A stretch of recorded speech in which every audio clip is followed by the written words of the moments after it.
नक्कीच आज शिवसेनेच्या परंपरेनुसार दसरा मेळावा हा शिवतीर्थावरच होतो. मधल्या काळामध्ये प्रचंड पाऊस झाला आणि गेल्या 8 ते 10 दिवसापासून शिवतीर्थावर म्हणजे प्रत्यक्ष मैदानावर असंख्य शिवसैनिक हे शिवतीर्थावरच सभा व्हावी यासाठी पाणी बाहेर काढणं मैदानावर किंवा चिखल कमी करण्याचा प्रयत्न करणं यासाठी अक्षरशः झटत आहे. शिवसेनेचे खासदार अनिल देसाई त्या भागातले आमचे आहेत, आमदार महेश सावंत, सर्व पदाधिकारी, स्वतः उद्धव ठाकरे त्याच्यावर लक्ष ठेवून आहेत. कारण परंपरा ज्या असतात, ज्या हिंदू हृदय सम्राट बाळासाहेब ठाकरे यांनी आम्हाला आखून दिलेल्या आहेत, त्यात खंड पडू नये. मग चिखल असेल, वादळ असेल, पाऊस असेल, संकट असेल, हा मेळावा व्हायला पाहिजे. विचारांचं आदानप्रदान, विचारांचं सोनं लुटलं गेलं पाहिजे. महाराष्ट्रातल्या जनतेला शिवसेनेकडून एक दिशा मिळायला हवी, मार्गदर्शन मिळायला हवं, ही आमची भूमिका आहे. त्यानुसार आज संध्याकाळी हजारो शिवसैनिक हे महाराष्ट्राच्या कानाकोपऱ्यातून मुंबईला पोचले आहेत, निघाले आहेत. ते पोचतील आणि आजचा मेळावा हा नेहमीच्या पद्धतीनं विशाल आणि विराट होईल. रावसाहेब, नेहमी म्हटलं जातं किंवा शिवसेना हा नेहमी प्रचार करते की विचारांचं सोनं लुटायला या, पण यंदाचा जो दसरा मेळावा शिवतीर्थावर पार पडतो आहे, चिखल आहे सर्वत्र, शिवाजी पार्कमध्येही. शिंदे शिवसेनेचे नेते काही म्हणतायत की शिवाजी पार्कमध्ये चिखल आहे आणि उद्धव ठाकरे व्यासपीठावरून चिखल फेकून चिखल फेकायला पाहिजे. त्यांना माहीत नसेल सांगतो, या हिंदू संस्कृतीमध्ये असे अनेक सण आहेत ज्याचा चिखलाशी संबंध आहे. शिमगा असेल किंवा अन्य काही असतील, विदर्भात काही असे सण आहेत. त्यांना हिंदू धर्म आणि संस्कृती माहितीच नाही. हे दुसरं आहे. नरेंद्र मोदी सत्तेत आल्यापासून किंवा भाजपच्या हाती सत्ता मिळाल्यापासून त्याने एक नवीन परंपरा सुरू केली, ती म्हणजे गद्दारांचे मेळावे. आधी निष्ठावंतांचे मेळावे होत होते, पण भाजपच्या प्रेरणेनं, अमित शहांच्या प्रेरणेनं मुंबई महाराष्ट्रात गद्दारांचे मेळावे व्हायला लागले. आता गद्दारांच्या मेळाव्यावर चिखल नाही फेकायचं तर काय करायचं? पारिजातकाची फुलं फेकायची का बकुळीची फुलं फेकायची? पार्कातला जो चिखल आहे शिवतीर्थावरचा, त्या चिखलात त्यांना लोळवावंच लागेल. हिंदू हृदय सम्राट बाळासाहेब ठाकरे जरी असते तरी त्यांनी तेच केलं असतं. ज्याची त्याची जी लायकी असते त्यानुसार त्याच्यावरती त्या गोष्टींचा वर्षाव करायचा असतो. त्यानुसार आज गद्दारांवर जर चिखलफेक होणार असेल, जर कोणी करणार असेल, तर त्यात चुकीचं आहे असं मला वाटत नाही. पाकिस्तानबरोबर क्रिकेट खेळणाऱ्यांवर चिखलच फेकला पाहिजे आणि त्यांचं समर्थन करणाऱ्यांवर ते जास्त चिखल फेकला पाहिजे.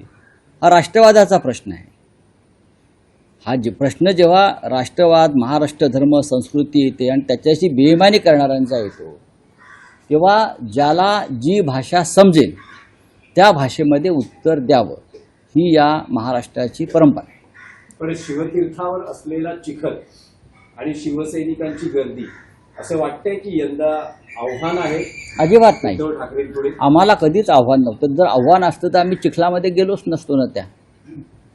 जर आम्हाला आव्हान वाटलं असतं तर हट्टानं शिवतीर्थावरच आपण मेळावा करूया, हा हट्ट आम्ही पुढे नेलाच नसता. ज्या अर्थी आम्हाला पूर्ण खात्री आहे की निष्ठावंत शिवसैनिक ऊन, वारा, पाऊस, वादळ, चिखल तुडवीत येतील आणि विचारांचं सोनं घेऊन जातील महाराष्ट्राच्या कानाकोपऱ्यात, त्यानुसार ते येतील. पहा तुम्ही संध्याकाळी काय नजारा आहे तो. महापालिका निवडणुकीला 90 दिवस बाकी आहेत. युती मनसेसोबत होणार का, महाविकास आघाडीचं काय होणार, या सगळ्याची उत्तरं आजच्या या मेळाव्यानंतर मिळतील. नक्कीच मिळतील. कारण संभ्रम आहे. संभ्रम असण्याचं कारण नाही कोणत्याही विषयावर. मग शिवसेना असेल माननीय बाळासाहेब ठाकरेंची किंवा सन्माननीय राज ठाकरे यांच्या नेतृत्वाखालचा महाराष्ट्र नवनिर्माण पक्ष असेल, आमच्या भूमिका स्पष्ट आहे.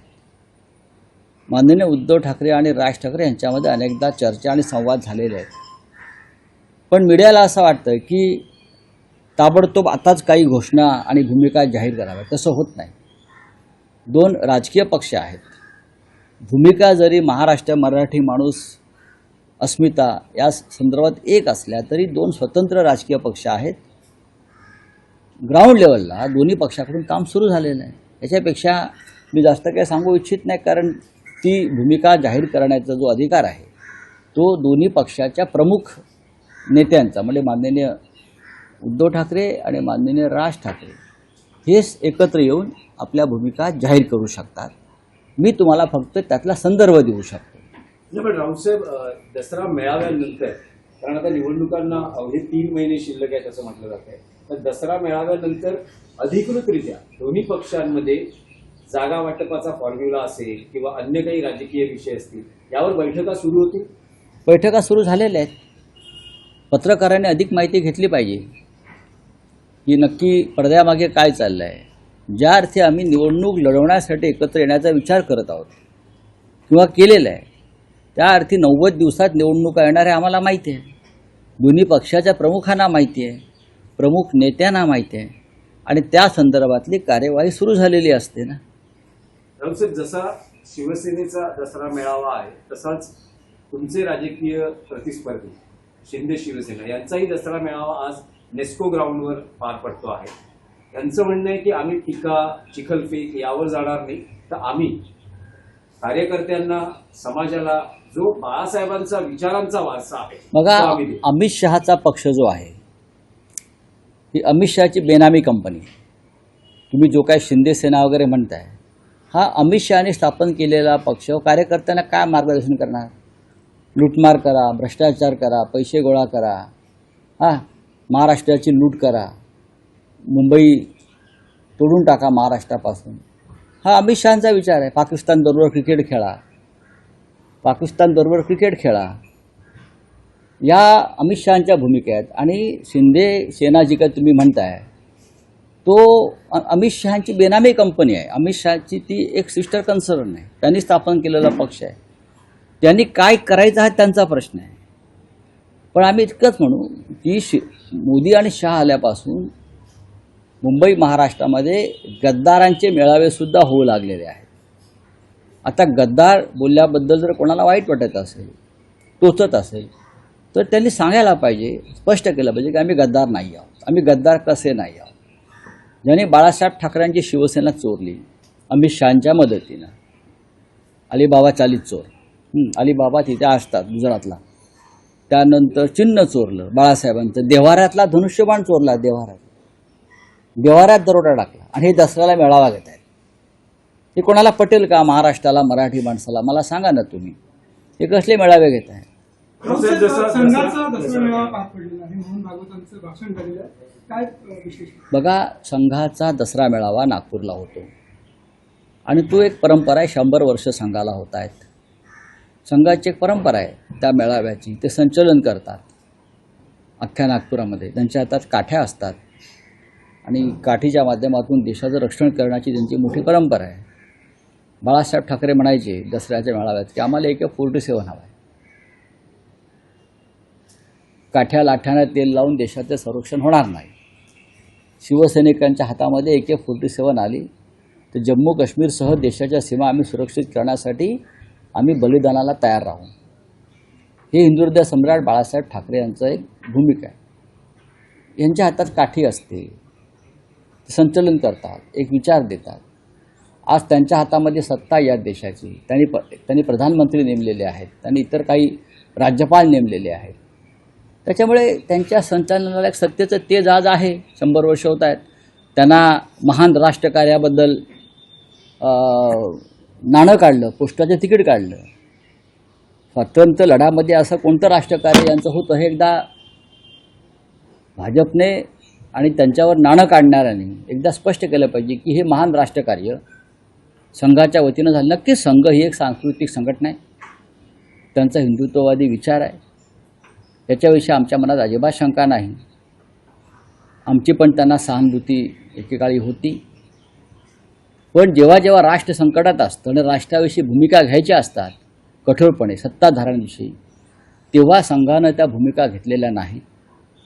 आज डॉक्टर आंबेडकर, महात्मा गांधी अशा प्रमुख नेत्यांचं नाव संघाबरोबर जोडण्याचा प्रयत्न केला जातो.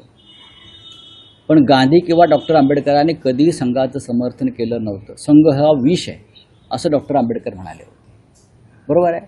आणि त्याच आंबेडकरी विचारांच्या कमलाताई गवई यांना संघाच्या आजच्या मेळाव्याला जबरदस्तीनं बोलवून संघ आणि आंबेडकरी विचाराच्या संबंध आपण जोडण्याचा प्रयत्न करता.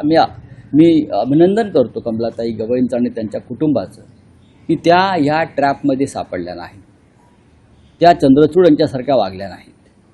राहुल साहेब, आणखी एक विषय आहे महाराष्ट्राच्या राजकारणातला. पुन्हा एकदा काका पुतणे म्हणजेच शरद पवार आणि अजित पवारांची काल वायदी चव्हाण सेंटरला भेट झाली आहे.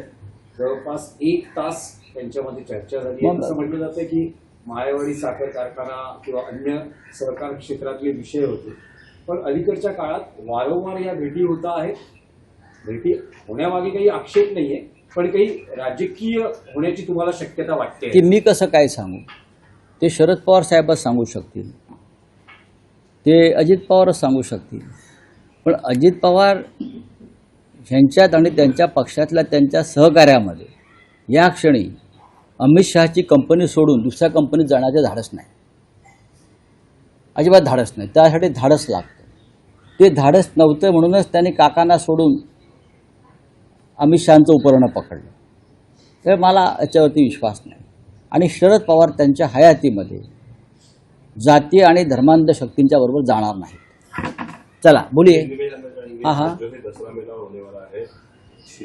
और छोड़ दो शिंदे शिंदे क्या लगा है, कौन है शिंदे, सवाल पूछो आप. शिवसेना का दसरा मेलावा होता है और किसी का नहीं होता. महाराष्ट्र में 2 ही दशहरा रैली होती है. एक नागपुर में राष्ट्रीय स्वयंसेवक संघ की रैली होती है, 100 साल हो गए.